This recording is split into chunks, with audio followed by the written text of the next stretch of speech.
hours nowadays. Yeah, it's very tight. It's so close. It's just whether Mark Lieb can get round. Here we go. One going either side of the traffic there on the way out of the second chicane, and then top speed. The Toyota's probably just going to inch it. They go braking down into the into Mulsanne.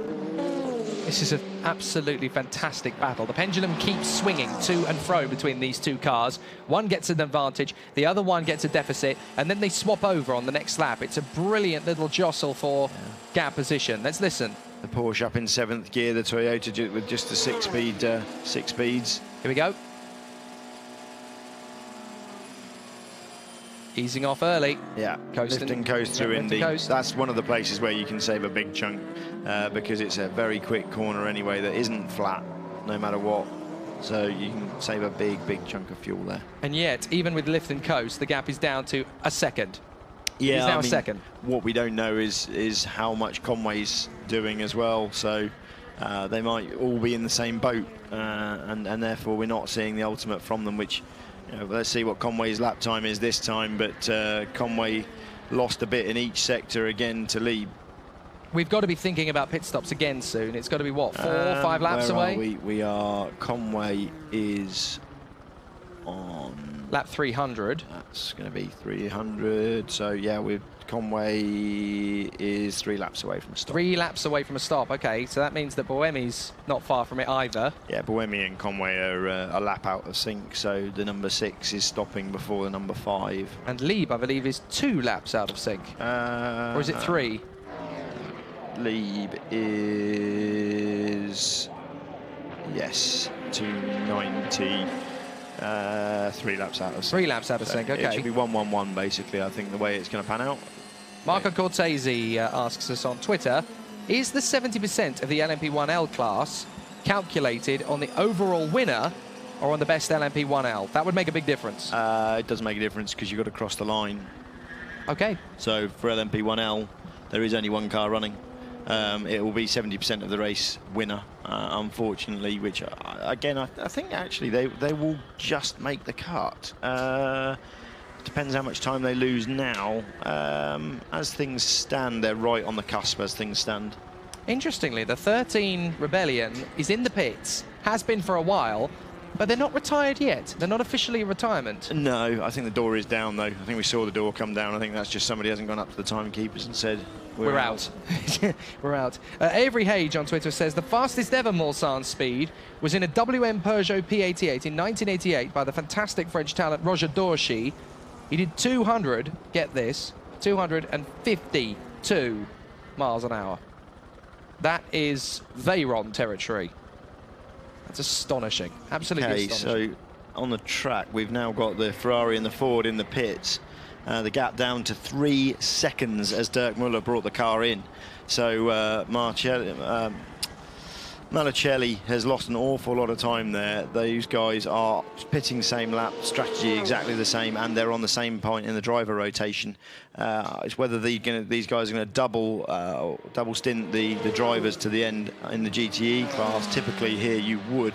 In a WEC race, we have seen them going between stops, but it is different here. The tyre wear is different, and the way they're using the fuel is very different. So Malicelli's out, while Muller, Joey hand in. So no driver change for the Ford, while Malicelli stayed in. So exactly as we were saying, some different bits there. So a single stint now, likely, I would say, for Joey Hand.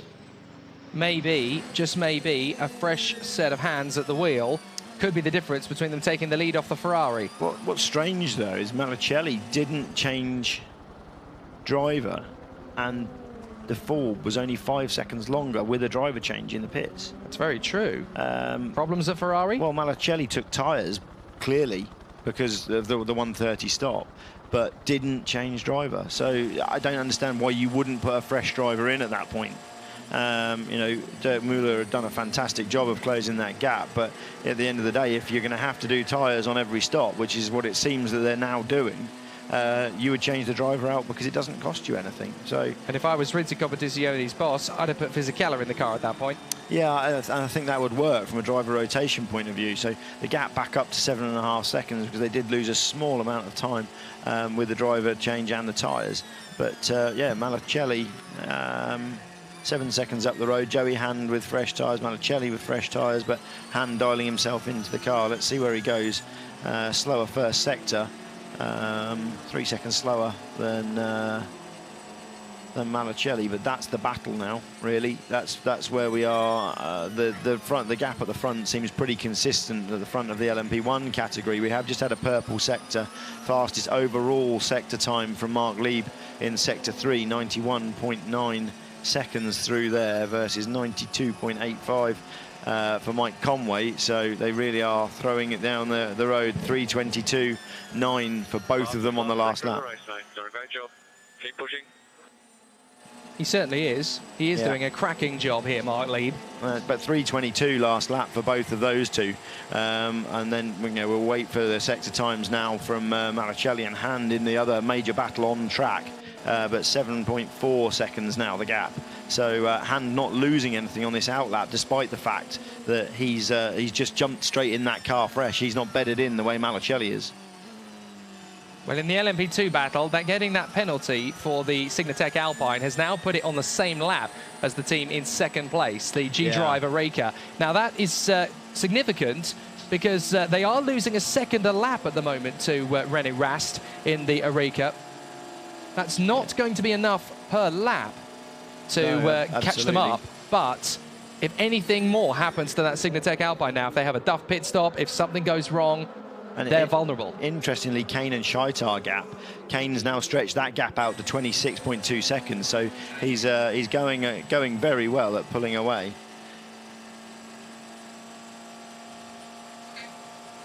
So yeah, no, we'll continue to watch how that one flows, but Hand through the next sector, losing a tiny amount of time, 7.4 seconds now. But I suspect he's going to be getting exactly the same message that the race engineer from Chip Ganassi Racing has been giving of, right, get your head down, just push, push, push. We've got to catch Malicelli, and I think ultimately they need to pass him on track. It's all about track position now. If they're going to take tyres at every single stop, can one or other of them get away with double stinting a set of tyres, take 25 seconds out of the other and then not lose it over the stint? That's the question. Still Mark Lieb pushing after Mike Conway, and in the first sector he was quicker, in the second he wasn't. So they are pretty much equal in terms of pace at the moment. There is Kamui Kobayashi getting himself ready to saddle up in car number 6. So he's going to take over from Mike Conway next, it would seem. That's right in terms of the rotation, because it was Sarthe, it's now Conway, it's going to be Kobayashi. You have to say, of the drivers that have been in F1 recently to make the switch across to sports cars, Kobayashi really suits it.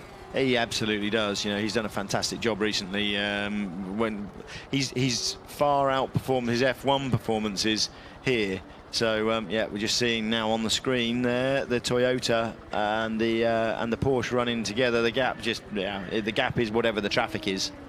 So let's see how it pans out. I suspect that Lieb wants to get past. Lieb's going to try and get track position.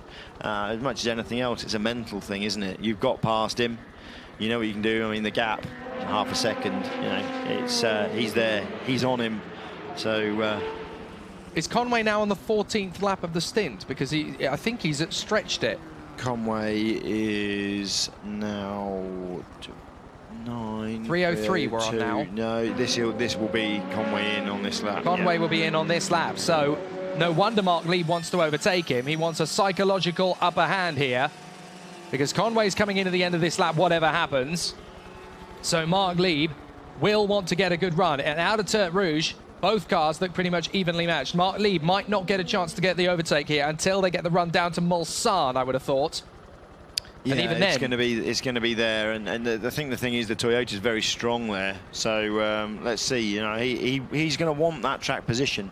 No shadow of a doubt about that. You know, no point in just sitting behind unless he has got to do some serious fuel saving. We know he has been doing lift and coast, but equally, Buemi's now 22 seconds up the road. They are closing the gap on Buemi because they've been pushing each other along. but still a little way to go before we find out where that's going to pan out with fuel strategy. Proud South African on Twitter. What is the difference in amount of fuel used by a 956 in the 1980s and a 919 today? That's a very bizarre question. I have no idea. The fuel technology is so different now compared to what it was 30 years ago. You can't really compare the two. No, absolutely. I don't know. Don't know the answer. It's a tough question, but it's not. That's the one for engineers rather than racing fanatics and team bosses. We don't do that kind of science. The number 8 Audi still pushing on, though. That's worth mentioning, actually, because Oliver Jarvis... Yep, just confirming what we knew. Mike Conway at this next pit stop, he's coming in, and there will be a driver change for Kamui Kobayashi. The fastest man on track at the moment amongst the LMP1s on the previous lap was Oliver Jarvis. He did a 3:24.1 compared to Lieb in front on a 3:24.4, a 3:24.9 for Conway, and a 3:27.8 for Buemi. So he's getting caught up badly in the traffic there. Kobayashi's ready to go, and this is a critical stint for Kamui Kobayashi. This is the first time we'll really get to see what value he is to the Toyota project. Yeah, he's done a fantastic job so far. So Porsche confirming number of laps to go, and Louise has got a TV interview for us. Well, as we know, Ford have got a huge heritage here at Le Mans. Chip, does that give the team more pressure, or does that give you more driving force?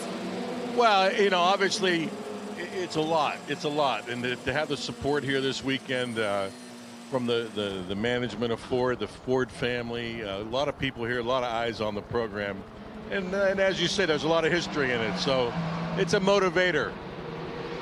And are you pleased with how it's turning out so far? So far, yes. I mean, the cars are very competitive, as you can see. We led a bunch and we gave a little back here, but we seem to be closing back in a little bit to the front, so it's going to be an exciting last 5 hours or so. Thanks very much. Thank you. Joey Han closing the gap now to 6.1 seconds to Malicelli. So managing the gap, Malicelli, I don't know.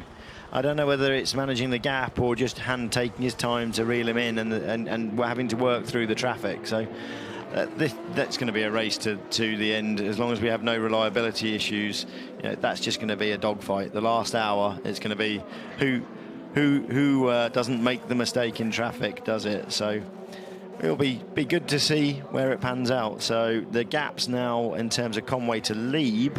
Conway is now 6.2 behind Mark Lieb and is in the pits. Yep. As expected. Conway out, Kobayashi in. That's the Toyota strategy now. Just doing a full service. This will be around a 1:30-ish. Yep. For the pit stop time. And it's going to be interesting to see whether Mark Lieb is going to have a driver change there as well. Sebastian Buemi, they must be thinking about getting him out of the car. And I would guess it's going to be Davidson into the on the rotation. There we go. Mark Lieb coming in this lap. So the Porsche team, they only ran 1 lap longer than the number 6 Toyota on this stint. Now, is that a 13 lap they've just done? Yeah.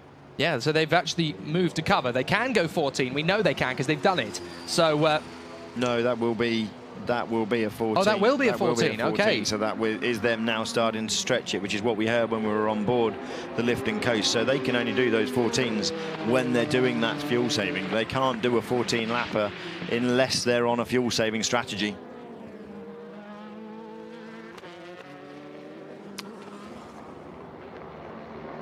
Great battle this, and it's just getting better as the hours tick down. 4 hours and 48 to go.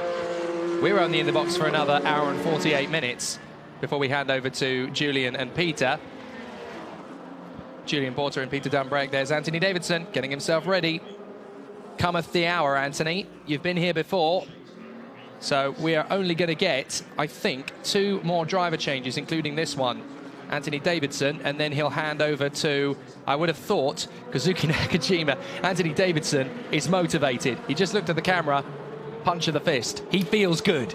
Yeah, absolutely. Anthony Davidson's going to go out there and start chasing the lead. Well, he is in the lead, sorry. He's going to be driving away, hopefully, in the same way that Buemi did in the first stint of this driver rotation.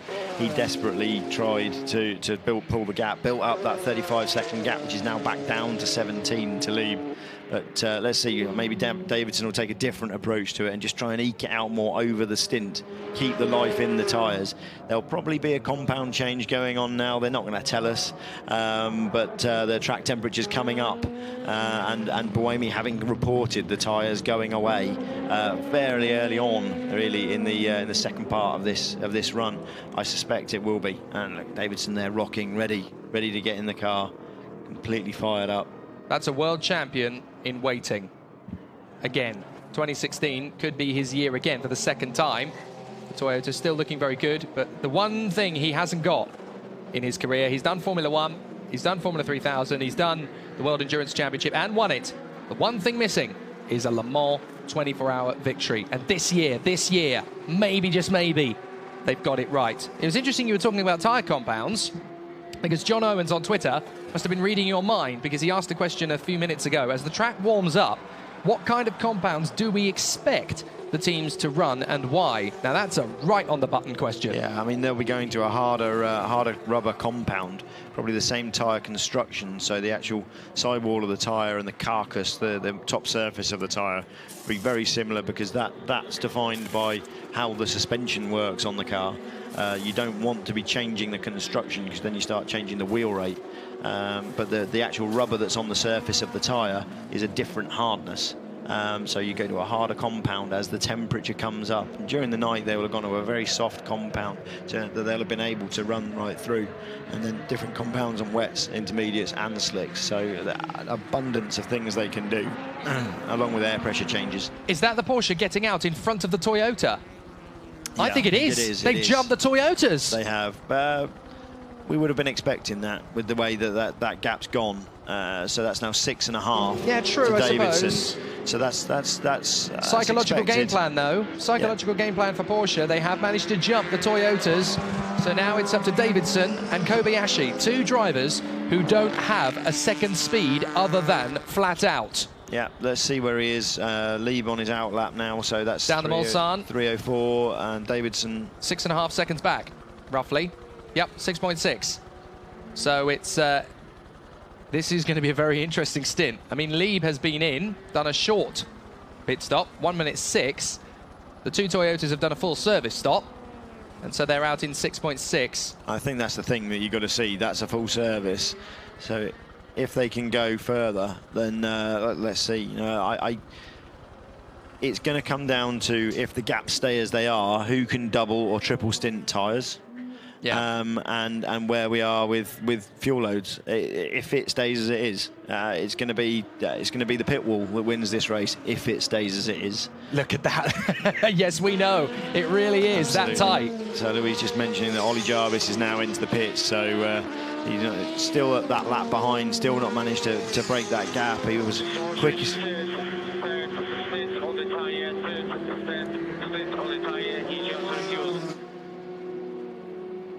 Okay, so that's Lieb's third stint on the tyre. He just refueled. Which we know, yeah. So that's them telling Anthony Davidson that he should push because he's on fresher tyres, similar fuel load now, and he's got the opportunity to get back past on track. So they really are treating this as a true sprint race. They're not trying to say to him, look, don't worry, you know, we've got 4 hours and 43 minutes to go. No, we haven't. No, we haven't. They're saying just get on with it. Not as far as it's about track position. Yeah, not as far as they're concerned. That is, though, the last that we will see of Sebastian Buemi and your man in the number 6, Mike Conway. That's the last they've done, I think. I wouldn't bet on it. It just depends how this driver rotation works out. They may get him for the end, those guys. I wouldn't be surprised to see Conway put in for the end. Good point. It just depends how things pan out in terms of fuel and tyres. And again, they're going to be working this all the way through now, looking at where we are in terms of running order, if we have a safety car, whether they can make advantage of that to jump ahead or to even save a stop somewhere. So lift and coast is certainly what's going on at Porsche. We know that. We know that they need to do that to eke the fuel mileage. However, the Toyota seems to be able to run flat out for that longer 14-lap stint. Davidson getting on with it. The gap down to 5.3 seconds. Absolutely. He is large and in charge in that car. And Kobayashi matching him. sector for sector.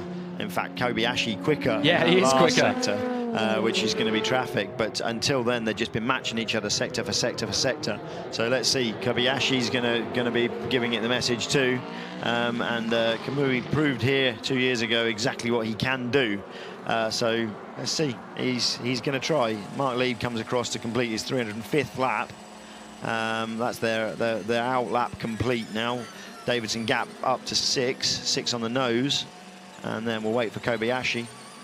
There is not much in this at all. 6 seconds is currently the gap. Davidson is flying, and the Porsche, yes, they've got a good strategy, held up by the Murphy.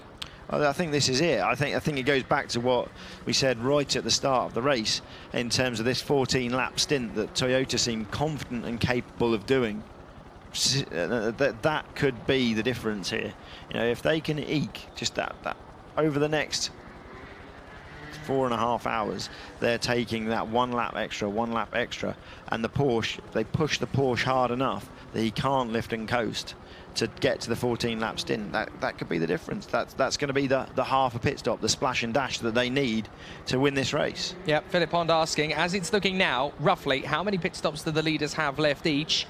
And will Toyota be able to do 1 less? It's going to be 5 stops, but Toyota without doubt can do 1 less. That could be the turning point in the race then. And this is my point with Conway. It's whether they're going to put Conway back in. You know, it may be that Lieb has to do 6. We just don't.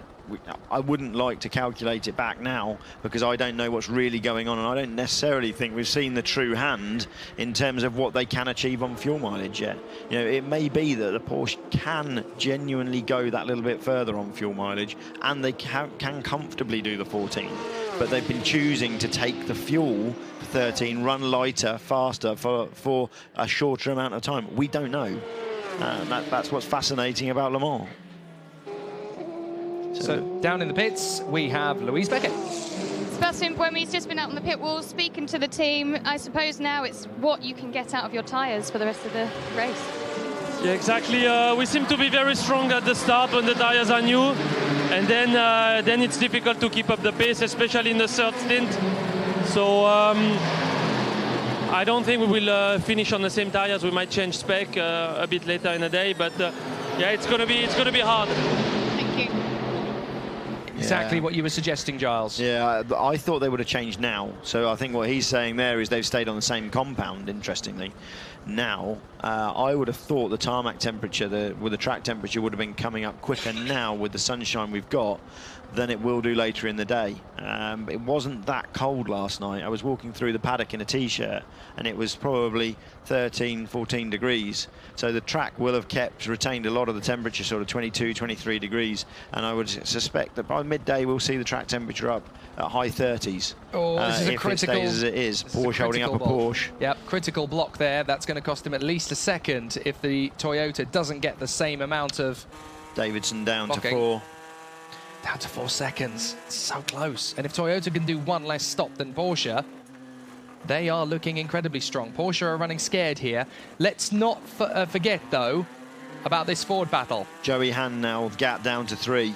The It's a visual cars gap. are sitting next to each other, Yep. and we're seeing them come through the Ford chicane together. It's a visual gap, the battle for the prototype, the GTE Pro category, sorry, and for the prototypes. It's a visual gap in both classes. Menezes in the LMP2 category, he's still got this 1 lap cushion over Will Stevens. Really good lap. That was a little over a second quicker than the leader. Yeah, I think Joey Hand is being given the praise of come on, go, go, go, go. Joey's not renowned for his out-and-out pace, but he is a very safe pair of hands. Well, he took 2.8 on the last lap, and the gap is only 3.2. If he does it again, Ford are right back in this fight. Yeah, I mean, Malicelli's the weaker of the Ferrari drivers, though. I think that's the thing that you've got to think. That if they put Fisichella back in that car, Fisichella starts pumping in the times that he was last night. Fisichella potentially can drive away from them. I think that's why Joey Hand's in the Ford now. I think they're getting Hand through his cycle now so that they can put their faster drivers in when Fisichella gets in that car. This is going to be such a close fight to the finish. I genuinely cannot remember a Le Mans 24 Hours with this much drama in it that wasn't in a DVD on my fiction shelf. That's referring, of course, to the 1970 movie Le Mans, Steve McQueen? I genuinely can't remember. Josh Robbins, what's the record number of lead changes at Le Mans 24? We must be close to it this year, he says. Can't tell you that one. I don't have that statistic to hand, but I tell you what, you're probably right. It really has ebbed and flowed, and it's ebbed and flowed between all three manufacturers. Yes, okay, Audi only led 2 laps, but before that turbocharger blew, they took that lead on merit. And they are still fighting their way back. They're still only a lap off the lead. Oliver Jarvis still banging in very strong times. Yeah, Jarvis is, what was he that last lap through? So he matched in effect Kobayashi and Davidson in the Toyotas, and they took 2 seconds out of Mark Lieb. So the lead now down to 4. So we've now got 4 and 3 seconds in our 2 key on-track battles, in the lead battles in LMP1 and in GTE Pro. Malicelli and Han come through across the line now. 271 laps completed. 3 seconds remains the gap. And then just behind them, we see the number 7 Audi coming across the line. No more playing going on with that car as far as we can tell, to play testing for the number 8. Ollie Jarvis just getting on with the job now. Jarvis, the quicker of those drivers in the number 4. It's in the number 8 from what we've seen, but just not making inroads. The race at the front is just too fast for Audi. Yeah, they might get a podium if one of the cars at the front kicks the bucket, but it's starting to slip away from Audi a little bit now. We shouldn't count them out.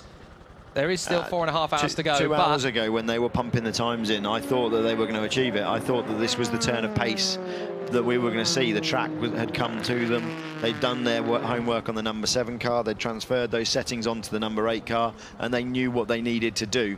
But that just hasn't materialised. The out-and-out pace is not there as the leaders come through past us now. So again, that visual gap across the line goes Davidson, gap of 4.5, so the gap goes out slightly. We see on screen the GTE Pro battle as the number 1 Porsche comes past them. Number 1 Porsche still on for its WEC points, but a long way down the order. That is it. You're looking straight at the leader now, on board from Joey Hand. I was going to say, let's listen, but they always cut away just when we want to hear what that Ford GT is like on the power. Maybe they'll get back to it on the Mulsanne. Here we go. Feathering the throttle through that first corner. Some ease off, but they're going for it. Joey Hand is on full maximum attack. Yeah, these GTE cars will not be fuel saving. There is no point in these guys fuel saving.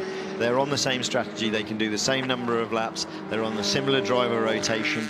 They're taking tyres at every stop. There's no point in them doing that. They're just going hammer and tongs, absolutely flat out, lap for lap. Hand lost a little there on that last lap to Malicelli. Gap back up to 1.6. It's still only 1.6 though. Yeah, incredible. After nearly 20 hours of racing, absolutely. Davidson now the gap at 5.4, but Kobayashi now coming at Davidson. So Kobayashi's got that gap down by about 1.5 seconds onto Davidson. So I think by the end of this stint, Kobayashi's aim is to be with the Davidson car on the tail. Yeah, 14.7 takes more time out of him now. So the state of affairs is very close in the LMP1 and the GTE Pro. In LMP2, Menezes has a lap advantage over the 26 G-Drive car with former Formula 1 driver Will Stevens in the car. And another Formula 1 driver now in the BR01 with Vitaly Petrov. Vitaly Petrov. But what's interesting there is we've seen a switch of positions in the LMP2 class. Leventis dropping behind Petrov, which is exactly what we would expect, I think. And I don't think he can match Petrov's pace. So 3:51.7. And now coming through 3:49, so Leventis losing 8 seconds to Petrov on each lap, which is what we'd expect. So again, this is going to come down to driver rotation. Where are we in terms of going through those drivers? I have to say, if I was a betting man, the BR01 in terms of driver pace is probably where I would put my money. What about in the GTE AM category? The last time we looked at GTE AM, it was a Porsche. It was a Ferrari that was leading the way, the Scuderia Corsa car. Let's have a look at the positions in the GT Am category and see where they are. I believe the Scuderia Corsa Ferrari is still leading the way. We'll double check on that in a moment. Yeah, we'll have a look. Sorry, just to get to that on the screen. Just looking at the driver rotation in the LMP2 class with the SMP guys. We've got Victor Scheitar is going to be back in that car next, I believe. Right. If I was to put my money on that driving combination, looks to me like Nick Leventis is just a little bit too far off the pace to be able to achieve that podium. As things stand, all things equal, with no issues. So Leventis now 24 seconds behind Petrov, with a quicker driver yet to go into the BR01. This is the battle. Let's listen. Da-da. Da-da. They're getting coming, really close. He's coming. So close between the Ford and the Ferrari. Malicelli is now literally only a second or so behind. It's less than that. It's 0.3 of a second. You can see how close it is. Joey Hand trying to rattle the Rizzi Competizione driver, Matteo Malicelli, who is no slouch, and he is a very, very calm and composed driver. So it's not going to be and easy moving to get around past though him in the braking zone, just trying to spook him. You know, you see him there just saying, I'm going to come. No, I'm not. So the games have started. Malicelli's not going to make that mistake. You know, he's not been selected by the Ferrari North America backed Risi Competizione team, not easily. Risi, the biggest Ferrari dealer in the world, based in Texas, and they've raced these cars for an awfully long time. They know them inside now. The 488 may be a new car for them, but what they've done here is absolutely astounding. You know, the AF cars have been out of this race for a long time now, the two kind of factory WEC efforts, but Risi doing a fantastic job with that car. GT Am, it's Townsend Bell, the former IndyCar driver, who is leading in the 62 Scuderia Corsa Ferrari. Then it is Khalid Al-Kubaisi in the 88 Abu Dhabi Porsche. And then the 83, it's another Ferrari. It's Rui Aguaz at the wheel of the AF Corsa car. He's sharing with Emmanuel Collard and Francois Perrodo, who was born in Singapore, of course, but he's French nationality. Here we go. Here comes the pass. Goes to the outside. Malicelli so just close. Giving it away. I think Malicelli blended out of that. There's no way that was a straight drag race. I think Malicelli thought, no, you have it. You go. You're going to have to go the hard way. I'm going to make you go round the outside, but you can have it. You can have it, and I'm going to chase you for a little while. Let's see how you like it with the headlights flashing away behind you. It's always easier to chase than it is to be chased, isn't it? Yeah, so Hand now 0.4 out the road. It'll be interesting to see now if he can drive away from Malicelli. I don't think he will. I think this is going to be an ongoing battle now for the next 4.5 hours. Well, how much more can you get out of that Ford to the Ferrari? I know it's quick, and I know he's been gaining ground, but it's the pendulum swinging. How much more can you get out of it? The balance of performance, you've got to say, is absolutely spot on watching this. You know, there's no shadow of a doubt there that Malicelli rolled out the throttle to let him pass, but let him go the long way round.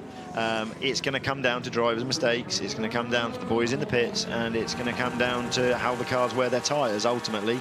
So all the setup work that was done earlier in the week, it's been a very tough week in terms of getting that setup work done.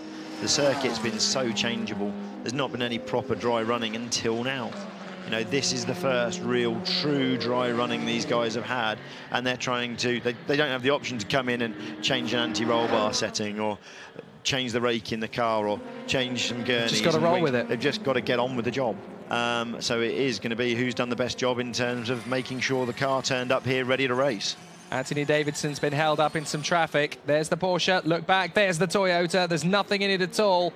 On come the blinkers. Mark Glebe trying to get the Beechdene Aston Martin out of the way.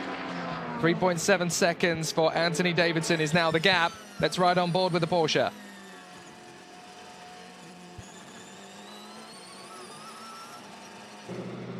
Yeah, taking a lot of road there on the way out of the Dunlop chicane. I'm surprised that he's getting away with that. We've seen an awful lot of track limit warnings going on around the place, particularly the area we're just going through where people have been running very wide on this exit here.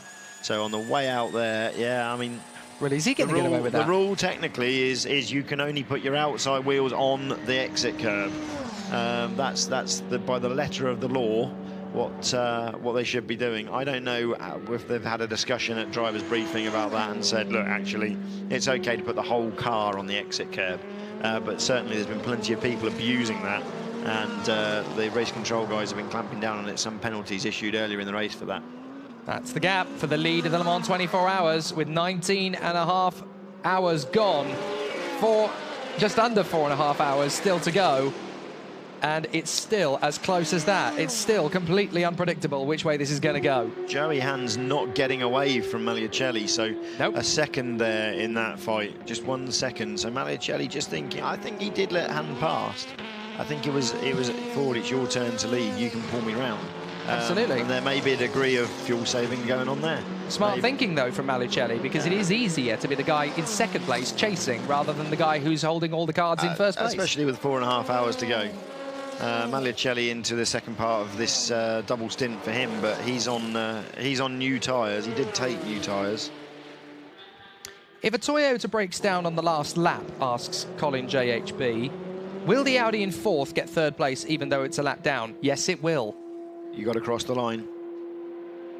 So that's something that, you know, it could even come down to the very last lap. You never know, especially when it's this close. Yeah, absolutely. So Darren Turner's now back on board the number 95 Aston Martin in the GT Pro category. He's a lap down on Ryan Briscoe in the Ford, and he's lapping around 4 seconds off the pace, but the Aston's still there. You know, those guys have had a very quiet but solid run, as they said they were going to, making sure they come to pick up the bucket full of points they were after. So Turner looking very comfortable in fourth position at the moment. Billy Johnson in the Ford is over 2.5 minutes behind him. So let's see. I mean, the Ford will be without doubt trying to push to catch and pass Turner in the number 95 Aston. But Ford, yeah, a little way to go yet. Jake Robson, after Nico Hulkenberg won LMP1 last year, do you think he should have stayed in F1 or moved over to WEC? Ask me that question again on November the 31st. November the 30th, I should say, because we might know if Kimi Raikkonen's not going to be in Ferrari anymore, and Hulkenberg could be the key to that little jigsaw puzzle. But maybe he should have done. Maybe he should have done. How many years can you spend as a midfielder possibly chasing the occasional podium in Formula One rather than going for broke and becoming king of the world at Le Mans? Yeah, absolutely. He did a fantastic job here last year. Clearly, he enjoyed it an awful lot. But yeah, he's made his decision for the time being. He's got a contract in place, and if he's going to replace, if he is going to replace Kimi Raikkonen at Ferrari, he'd be crazy not to. I know which is going to be better for him financially. Yeah, absolutely. Brendan Hartley pits in, the number 1. In 24th position. They finally crept their way onto the first page of the listings again. So it's not done and dusted yet. 4 hours and 24 minutes to go. And they are currently, how many laps is that back? 38 laps back. 38 laps. They're just here for the points. They're here for the points. And they're going to get those points as long as they maintain what they're doing now without losing any further ground. Yeah, double points in 6th position in the World Endurance Championship. That's not bad considering where they were and how much time they've lost. That's actually going to be about the same sort of equivalent as a 3rd position would get them normally. Absolutely, yeah. Yeah, so yeah, it's definitely worth them continuing to do. You never know what'll happen at the next round of the championship. Places like Bahrain, always going to be an interesting one for when WEC goes there. Mexico, completely unknown factor. They've never been there before, so anything could happen at the Mexico City circuit. There's all sorts of factors that make it absolutely essential that that Porsche, keeps ticking over in 25th position overall here, 6th in class. And that's going to be enough to give them the same sort of points that 3rd would do normally. Davidson seems happy to have settled that gap at 4 seconds. He doesn't seem to want to make the pass on Lieb. We're expecting Lieb in on... Lieb will be another 3 laps before we'll be seeing Mark Lieb in. So Davidson will go ahead at that point, but he doesn't seem to need to want to make the pass. They had full service last time, so you know Lieb's going to need full service again at some point out of sequence with them. I do wonder whether Porsche will try and get back in sync with Toyota, just so that the playing field's level, even if they think they can do it on fewer full services, because at the end of the day, the race on the track is all important, especially if Toyota have got something left in their pocket in terms of pace, which we haven't seen yet. And again, we don't know. We just don't know. We didn't see the out-and-out qualifying performance of that car. We didn't see if they could have done a 3:16 outright lap record type lap. They may well still be holding back. Well, the ESM's in trouble again. Looks like a right rear puncture there. Julien Canal, the Frenchman in the car at the moment, 7th in class overall. Sorry, it's Razzle Dazzle Ryan Diel. Razzle Dazzle Ryan Diel, man from Glasgow. The man who's made a name for himself in the United States, of course. Part of the revived Écurie Écosse operation. I mentioned that because, of course, Écurie Écosse, a very important name to the history of the Le Mans 24 Hours. They won with Jaguar in 1956 and 57. I'm going to be corrected straight away by looking at the poster behind me. Yeah, no, they did. They did. 56 and 57. So they did it. I was all right. I'm okay. I'm all right. I'm okay. Écurie Écosse, yes, they've basically made a resurgence back with some incredible backing. Ryan Diel being one of them. The other two names, Alan McNish and Dario Franchitti. So, you know, you couldn't ask for a better trio of hands to guide young people through, and they're managing the careers of some incredible young talents, the likes of Kieran Haggerty, who's really starting to make a big impression in the world of GT racing. Also Adam Mackay, who's been a Formula Ford racer in Scotland and in the United Kingdom, in Great Britain, in England, I should say as well. Not saying Scotland isn't part of it. No referendums yet. But, yep, it's been really interesting to see the rise of the Scottish talents, and hopefully the Écurie Écosse programme is going to keep getting better. Is that a slow-moving Audi? It looks like it, doesn't it? It looks like the 8 is now being in trouble. There's all 4 tyres are inflated. Hopefully we'll get radio shortly, but if Louise is failing. somewhere that near the middle of the pit lane, she wants to be outside the Audi garage. The number 8 Audi, it was already looking very slim pickings to get a podium. Certainly looking out of the realms of possibility to get a win. It's strange. It's definitely still under its own engine power, or is it? Is it motors? Race director. Nope, he's gone away. Is it running on electric only? Yeah, that's possible. If the combustion engine's failed and it's only got hybrid power left, that's such a shame.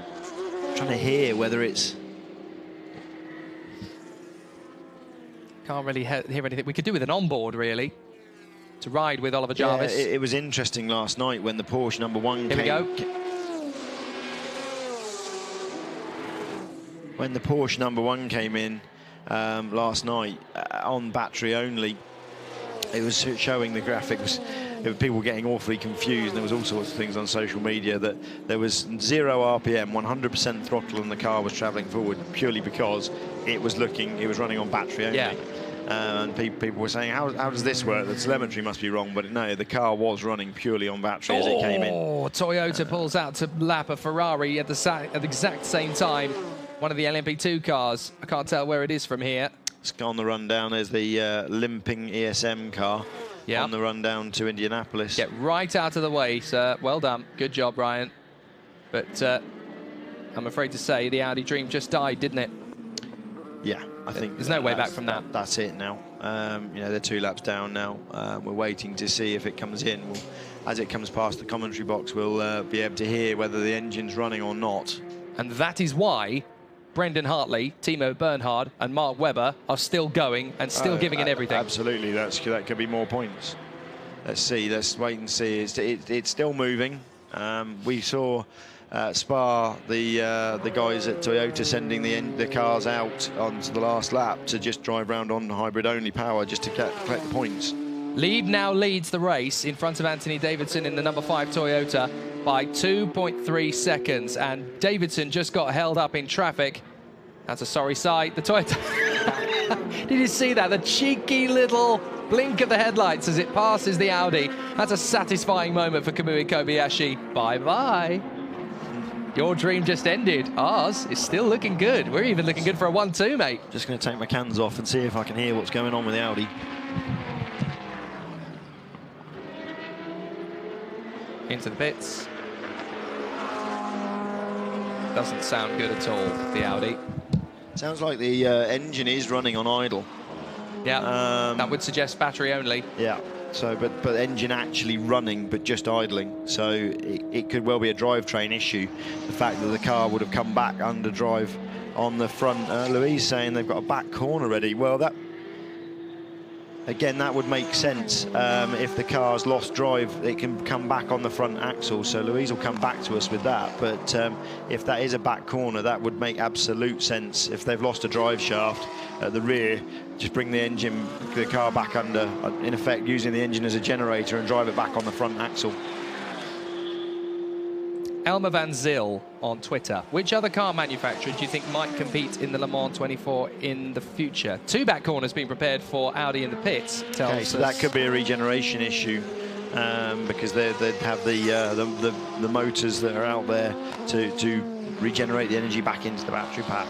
Yeah. To answer the question, there are 2 names that immediately spring to mind. I'm not sure either of them are going to make a big push for a Le Mans prototype package anytime soon, but there are 2 names that spring to mind because of what's happening in the world of motorsport politically and in terms of which car companies are getting involved in which sports.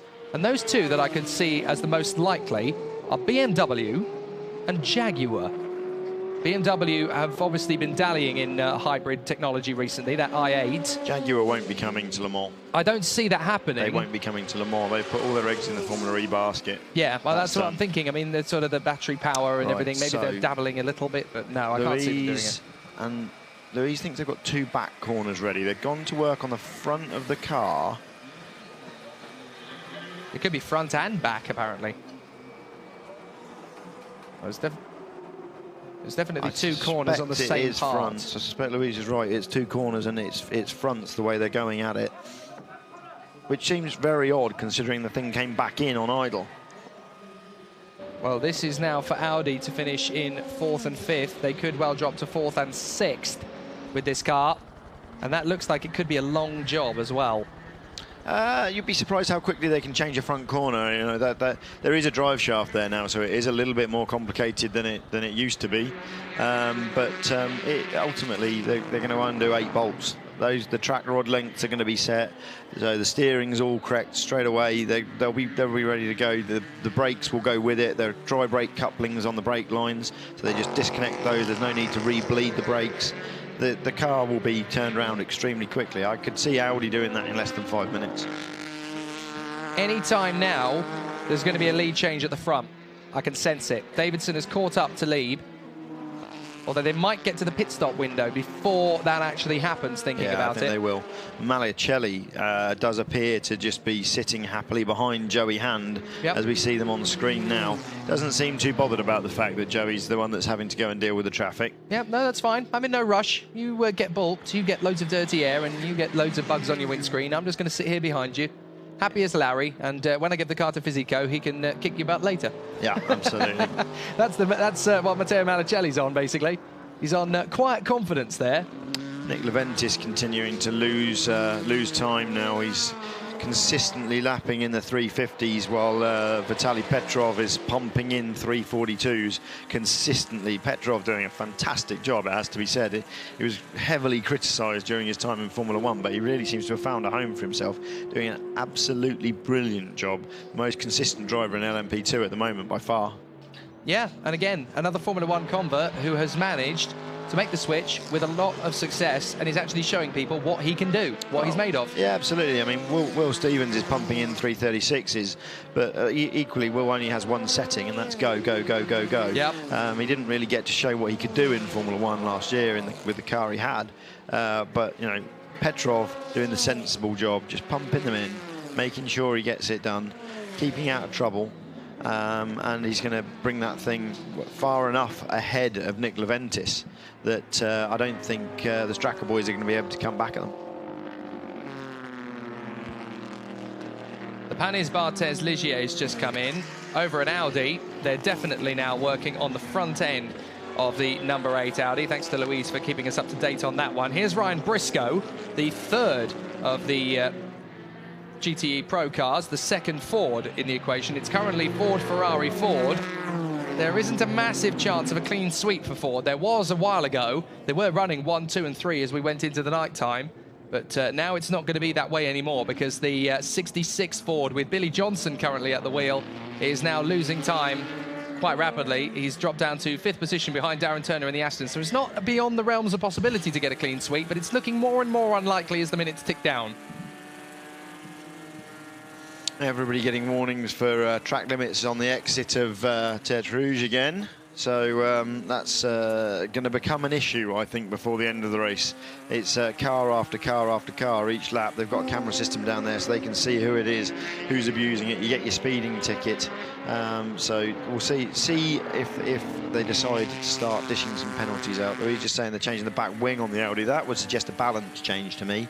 It's quicker to change the whole rear clip than it is to change the wing setting. So I would suggest that means that they're saying, OK, well, while we've got the opportunity to do it, let's take some downforce out, or put some downforce into the rear of the car. Let's see where it goes. Ryan Dial pits in the 31, but it's not really in the fight for anything. It'll be interesting to see what that failure was, because he came back very slowly. When the history books write about the 2016 Le Mans 24 hours, they're going to mention it in the same light as 2008, 1991, 1998, 2011 as one of the great classics. Absolutely, this has been, I mean, by far the most impressive Le Mans in my memory. It's the best of the decade so far. It's absolutely astonishing how close these cars have run now for 20 hours. You know, we're coming up to that mark now. You know, it's going to be. It's just going to be so close. We've got to wait and see how this fuel strategy plays out. I don't think Davidson wants to pass the Porsche. I think if Davidson had wanted to do it, he could have. He'd have done it by now, yeah. He's been putting in 324s. He's quite happy pumping in the 324s, saving fuel, making sure that the car's still there at the end. They know they've just got a fight on their hands, and it will be interesting to see whether the Porsches come back in sync in terms of pit stops with the Toyotas. They need to get a bit more in their pocket if they want to do that. He needs to be 20 seconds up the road if they decide they want to do that. So let's see. He's got the choice to do it if he wants to do it, if there's the pace in the Porsche, which you would think there is. You know, they're consistently lapping in the 323s. Kobayashi's fastest lap of the race is a 321.4. Last year's fastest lap, Andre Lotterer in the Audi, 317.4. So there is still time in there. These cars have had some of their fuel capacity taken away from them. They are doing this with less energy, you know, so that they are going just as far, if not further, on less fuel.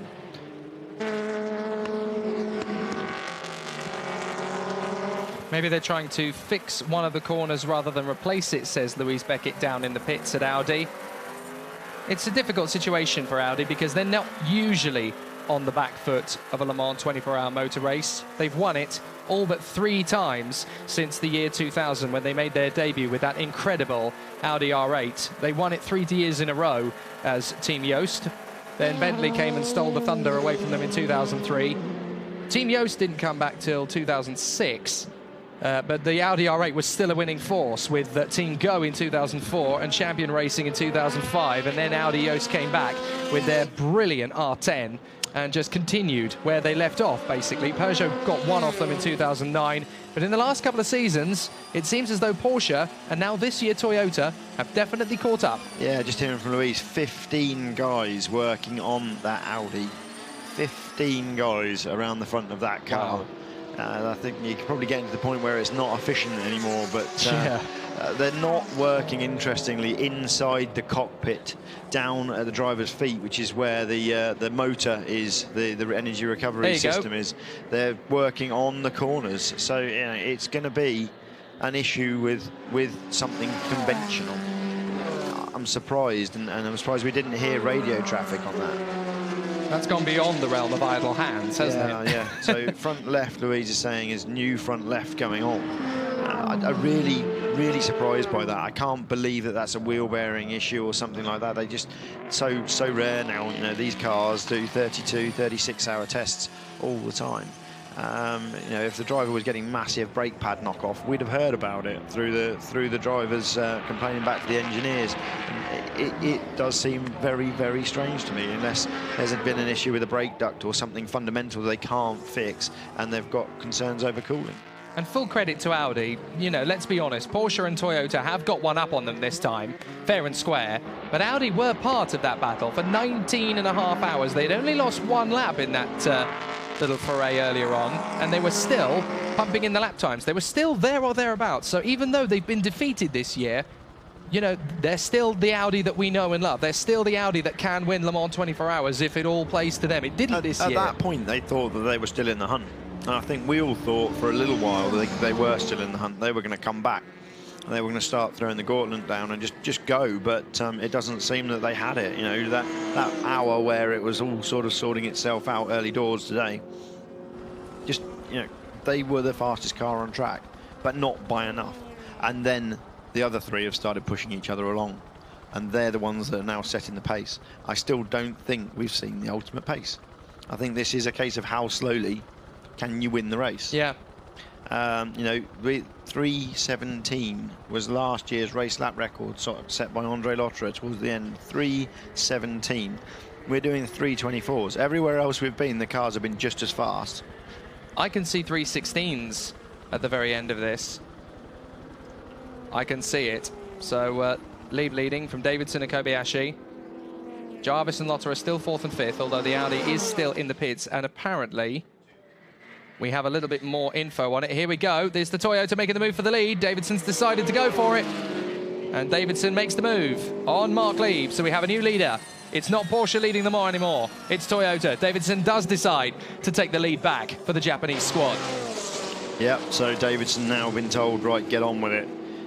But you have to say Mark Lieb has lost time, which is this point about when do they come back in check on the strategy in terms of tyres. So I think this time we're going to see full service for Lieb. And of course Toyota don't need to do full service because they did it last time. So yeah. Davidson could do a 1-minute stop. There's the Toyota team. Heavy in applause. Yes. I think they're starting to think now, with 4 hours to go, we can win this. Yeah, absolutely. I'm expecting Lieb in this lap. It was pretty academic in the end for Davidson. Porsche didn't fight it. There's no point in fighting it. Just let him go. There was no point in doing that, and I do think this is going to be Lieb out, new tyres, full tank of fuel, and send him on his way. Well, Lieb is still trying to outfox Davidson just in case he's going to get distracted behind a back marker. Be interesting to see what they do with driver rotation now, because they were out of sync. Remember, we saw Dumas getting called back into the car earlier on because they weren't ready for him. So let's see what they do. I don't know whether they'll put Dumas back in. They can put Dumas back in on driver time. There's no problem there.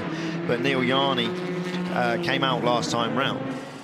They may stick him in for a single or something to get back in check. He's carrying on. Okay. He's carrying on for one more lap at least. Yeah. Now, if you're the Porsche team boss here, you've got a choice of driver to change. Oh, here's the radio. No stress, Mark. No stress. Still 4 hours to go. Keep on pushing. Yeah, copy that. Copy that. Just explaining how Anthony Davidson got through. Nothing to panic about just yet. It's just the ebb and flow of the race. But if you're the Porsche team manager at this point and you think, well, sorry, I should say the Porsche race engineer for car number 2, because it's not the team manager that makes that decision, it is the race engineer. So which driver do you put in at this point? Do you put in Dumas or do you put in Yarni? What would you do? Ideally, you're going to chuck Dumas in for a double and then run Yarni to the end. Let's see. I don't know whether, because of the way the driver rotation's worked out, that's what they'll do. It's going to depend how fresh Yarni's feeling. I think Dumas the one that's had to do more work recently. But then again, you're in the lead battle. Do you care? You didn't get to bed. You got called back out of bed to get back in the car because the other driver wasn't ready. Yeah, I think if I was Romain Dumas, I'd be getting in that car, driving it as hard as I can for a double stint, and then handing it back over to my colleague, Mr. Yarni, to the end. How big a difference does that little hiccup in terms of the driver rotation actually make? Is it really significant enough to count? It just depends how your driver deals with it. You know, at the end of the day, these guys are professionals. They're paid sportsmen. They're training all the time. That should be no problem for them. They should be able to absorb it. But it does funny things to you, Sleep. You know, you need it, particularly when you're operating at your absolute limit for up to 3 hours at a time, over 3 hours in a very warm cockpit. There's the Corvette again. Team AI car, yeah. And that is going to be... That is going to be Mark Patterson again, the same person that put that car off last night. The oldest man in the field, born in Port Elizabeth in South Africa, 64 years of age. Quite a big distance between himself and the youngest man in the field, 45 years, in fact. Matteo Tuscia, 19 years of age. The oldest person ever to finish the Le Mans 24 Hours, incidentally, was also born in South Africa, although he was South African derived, his nationality.